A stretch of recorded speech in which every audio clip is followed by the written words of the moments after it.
Guys, for today's video, pag-uusapan natin ang ranking ng mga digital banks in terms of their assets and their deposit amounts. Anong ibig sabihin nito? So, nilabas ni BSP as of September 30, 2023 yung assets ng bawat digital banks. So, gusto nyo bang malaman kung sino ang may pinakamalaking asset sa kanilang anim? And kung sino ang may pinakamaraming deposit in terms of peso sa mga digital banks? Well, kung gusto nyo malaman yan, samahan nyo ako pag-usapan natin yan. Sit back and let's discuss. Coming right up.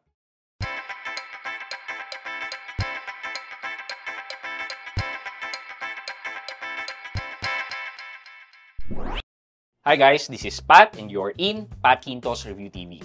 So if you're new here in my channel, I do reviews about entrepreneurship, small business, and personal finance na meron akong experience at ginawa ko na yan ng videos and playlists na makikita nyo dito sa taas.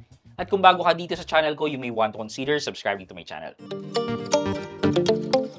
Okay, so nasabi ko nga sa inyo na nag-release si Bangko Sentral ng Pilipinas ng report about the balance sheet ng mga digital banks. Balance sheet meaning ito yung overview ng financial status ng isang company. Okay, so meron dyan yung asset, yung liabilities, and then yung equity. Mag-focus tayo dito sa asset and liabilities. So basically, yung deposit is a form of liability. Parang kasi anong nangyayari, nagpapautang tayo as a depositor, pinapautang natin yung pera natin sa bank. So si bank, meron liability sa atin. So parang ganun. So now, unahin natin ang rankings ng digital banks na to in terms of their assets. Sino sa kanila ang may pinakamataas na assets. Also guys, please take note that itong asset na to is combination of fixed, liquid, and receivable assets. On the 6th place, nandyan si Overseas Filipino Bank o si OF Bank. Meron siyang 4,617 million na asset. Sunod, sa pang-limang place natin ay si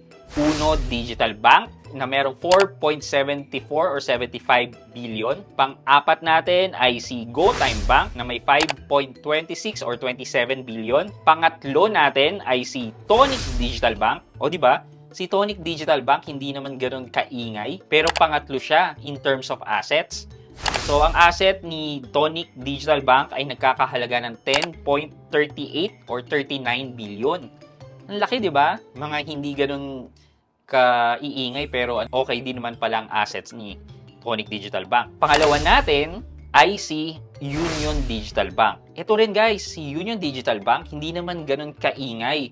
Wala masyadong promotion, hindi ganun kataas ang interest rate nila. Pero ang laki pala ng asset ni Union Digital.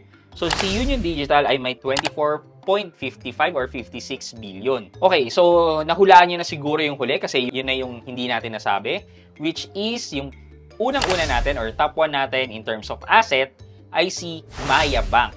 Si Maya Bank ay may 27.49 or 27.50 billion asset. Ang laki ng kaperahan ng pera, fixed asset, yan receivable ni Maya. So now na nakita na natin yan, well, tingnan naman natin yung depositors, yung pera ng deposit sa kanila.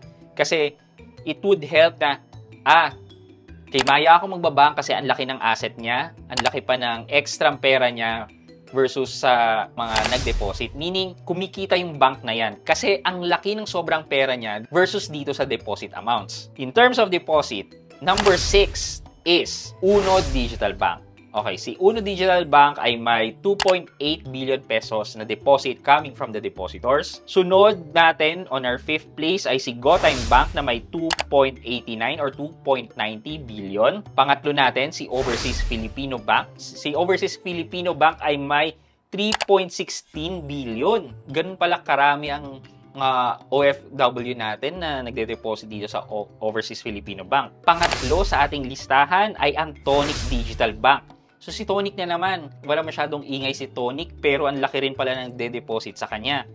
So kasi si Tonic ay may 8.17 or 8.18 pesos deposit amount. Parang silent performer tong si Tonic. Yung top 2 natin ay si Union Digital which meron siyang deposit na 20.09 or 20.10 billion peso. So ito naman, hindi lang kasi consumer ang kinikater ni Union Digital. Meron din diyang business to business na client, kaya possible talaga na tumaas ng ganito ang kanilang deposit amounts. And lastly, syempre, hindi natin ulit nabanggit, si Maya, which has 24.87 billion peso deposit amount. Si Maya talaga yung parang sa kanilang lahat na pinaka-performing na digital bank kasi sa deposit amount pa lang, marami na ang nagde-deposit sa kanya. For our question of the day, sana may natutunan kayo dito. Alin dito sa 6 na banks na to ang na-mention natin ang best bank that fit your needs? Let me know sa comment section sa baba at may chance kayong manalo ng 1,000 pesos sa ating weekly GCash giveaway. And syempre, huwag nyo kalimutang maglagay ng hashtag #RoadTo75K subs and mag-like and subscribe dito sa aking channel para sa chance nyo namang manalo ng isang cellphone once we reach the 75K milestone. Yun lamang po for today's video, but before we end this video, mag-shoutout muna tayo at shoutout kay at Joe Fresh TV 2473. Sabi niya, thank you for the awareness, boss. Sana ma-report din natin ang mga ganitong online lending app sa SEC. Kawawa, mga humihiram na gipit talaga. At Joe Fresh TV, thank you so much po for watching this video and supporting my channel. Thank you so much. Yun lamang po. I hope you can like this video, leave a thumbs up, and if not, wala nang problema dyan, but continue to support me by subscribing to my channel by clicking the subscribe button and also the bell button sa tabing subscribe para makareceive kayo ng latest notification sa lahat ng upload ko. Again guys, this is Pat Quinto and you're in Pat Quinto's Review TV. Bye-bye!